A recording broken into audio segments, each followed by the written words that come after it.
Selamat malam, selamat hari Sabat.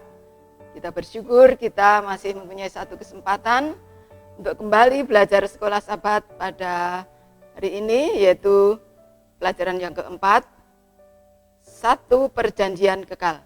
Mari kita berdoa. Maha besar Allah Bapa kami dalam surga, Allah yang kami sembah, kami puji dan kami muliakan. Bapa, syukur terima kasih atas penyertaan Tuhan sampai saat ini sehingga kami masih bisa mempunyai satu kesempatan untuk belajar firman-Mu.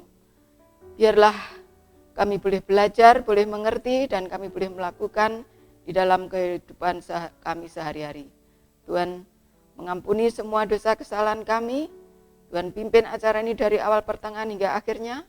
Semua ini kami mohon dalam nama Yesus, Tuhan dan Juru Selamat kami. Amin. Oke, pelajaran kita pada Sabat ini berjudul Satu Perjanjian Kekal. Bermacam-macam Tuhan memberikan satu perjanjian, dan ini salah satu daripada perjanjian Tuhan kepada umatnya. Beberapa hari yang lalu kita mempelajari perjanjian Tuhan dengan Nuh, dan hari ini kita akan mempelajari perjanjian Tuhan kepada Abraham. Allah mengenalkan namanya kepada Abraham. Aku adalah aku, itu YHWH atau Yahweh.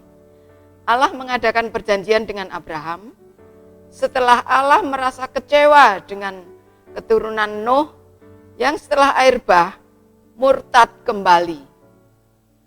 Karena kasihnya, Allah tetap mencari umatnya yang tetap setia untuk menyampaikan keberadaannya kepada dunia. Untuk itu, dia membuat perjanjian kepada Abraham yang dilihatnya sebagai umat yang setia. Di dalam Kejadian 35 ayat 11, Allah menyatakan namanya El Shaddai atau yang Maha Kuasa, Allah yang tidak pernah habis kekayaannya.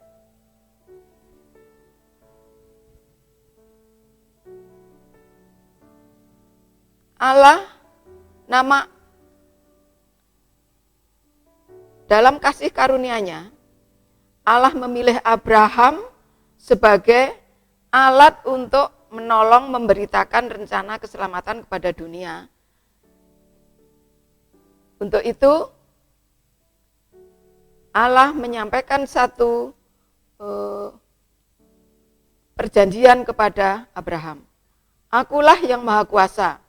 Hiduplah di hadapanku dengan tidak bercela, dan aku akan membuat perjanjian antara aku dan engkau, dan akan membuat engkau begitu banyak, dan engkau akan menjadi bapa dari satu bangsa yang besar, dan aku akan membuat engkau bertambah banyak. Biasa perjanjian Tuhan kepada umatnya, yaitu dalam hal ini kepada Abraham. Arti nama Abraham yaitu kerinduan Allah untuk menyelamatkan semua orang, baik orang Yahudi dan bukan orang Yahudi. Abraham bertugas membawa umat Tuhan kembali kepada Allah. Dalam kasih karunia-Nya, Allah telah memilih Abraham sebagai alatnya untuk menolong memberitakan rencana keselamatan kepada dunia. Penggenapan Allah terhadap janji-janji perjanjiannya bagaimanapun berhubungan dengan kerelaan Abraham untuk bertindak dengan benar dan menurut dia dengan iman. Tanpa penurutan yang demikian di pihak Abraham, Allah tidak dapat menggunakannya. Jadi walaupun Allah sudah berjanji kepada umatnya, namun umatnya dalam hal ini Abraham harus ada penurutan yang ikhlas dan penurutan yang benar-benar akan perjanjian Tuhan dan tidak sembarangan, dan dia akan menurut tanpa persyaratan. Sebelumnya nama Abraham namanya Abram, yang berarti ditinggikan menjadi bapa dari suatu bangsa yang besar, yaitu menjadi Abraham. Allah melakukannya agar Abraham lebih percaya dan menolong menambah iman Abraham. Jadi yang dahulunya nama Abram, setelah Tuhan membuat perjanjian dengan dia, namanya diganti Abraham karena kerinduan Allah untuk menyelamatkan semua orang baik Yahudi maupun bukan Yahudi. Abraham bertugas membawa umat Tuhan kembali kepada Allah.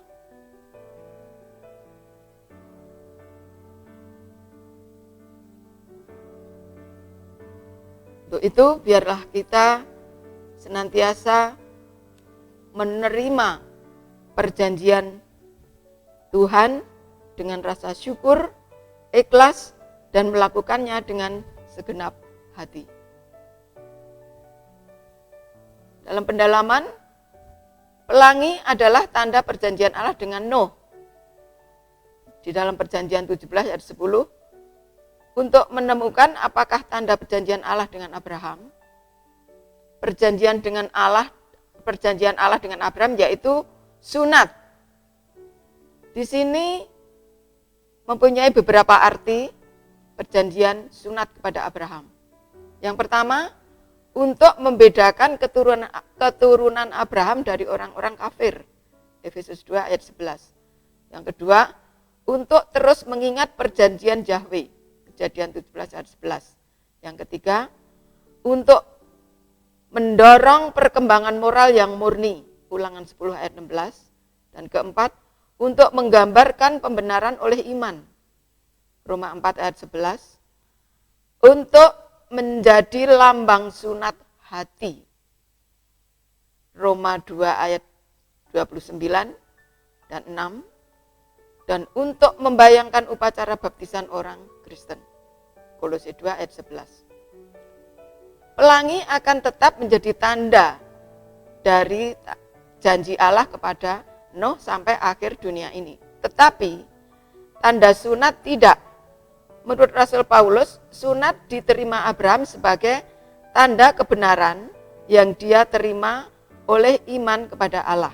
Roma 4 ayat 11. Akan tetapi setelah berabad-abad, sunat menjadi gambaran keselamatan oleh penurutan kepada hukum. Pada zaman perjanjian baru, sunat telah kehilangan arti pentingnya, yaitu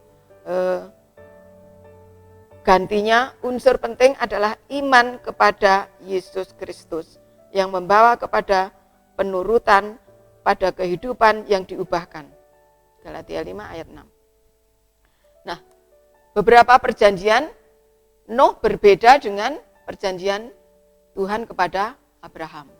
Kalau perjanjian Nuh kekal sampai akhir zaman, Tuhan tidak akan memusnahkan umatnya kembali melalui dengan air.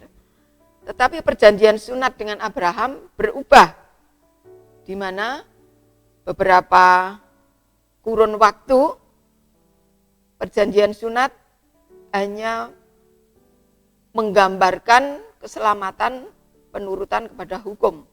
Dan bahkan di dalam perjanjian baru, sunat melambangkan sunat hati, sunat jiwa, hati kita yang kurang benar dihilangkan dan kita hanya percaya kepada Yesus. Allah memanggil Abraham ke dalam satu hubungan khusus dengan dia, satu hubungan yang menyatakan rencana keselamatan dunia.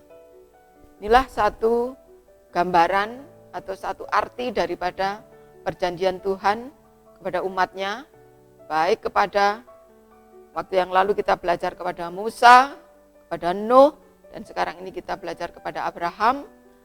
Dan arti perjanjian kepada Abraham berubah, yang terbaru, yang terakhir, yaitu kita harus menyunat atau menghilangkan hati-hati kita yang masih kurang benar di hadapan Tuhan, hati-hati kita yang belum berkenan di hadapan Tuhan, dan kita harus hanya berfokus, beriman kepada Yesus untuk keselamatan kita. Untuk itu biarlah kita bisa merenungkan pelajaran sekolah sahabat ini, bahwa pada akhir zaman atau pada kehidupan kita sekarang ini, kita hanya harus mempunyai iman kepada Yesus. Biarlah kita mempunyai iman Yesus sampai Maranatha. Tuhan memberkati kita semua. Amin.